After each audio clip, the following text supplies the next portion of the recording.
இங்கே இங்கே ஒரு சாமி இருக்குது. இது என்ன சாமின்லாம் எழுதலை. உள்ளே ஒரு சாமி இருக்குது. அப்படி போய் இப்படி வந்துட்டு அதுக்கப்புறம் இதில் ஏறி மேலே போய் அப்படி சாமி கும்பிட்டு வரணும். வச்சிருமா, அதை எங்கே எடுத்து அங்கே வச்சிரு. பத்தி ஏது உங்க கையில்?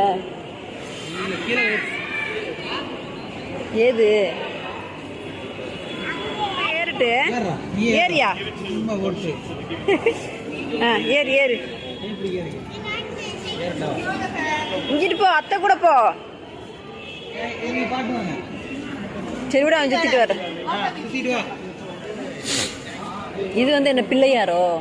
ஆமாம், எப்போவுமே பிள்ளையாரை வழிபட்டுட்டு தானே முருகன்ட்டு போவாங்க. அதனால இது பிள்ளையார். நான் பழனி மலையில் மாதிரி மேலே வரைக்கும் ஏறணும்னு நினச்சேன் மாமோ. இது குட்டி. அதான்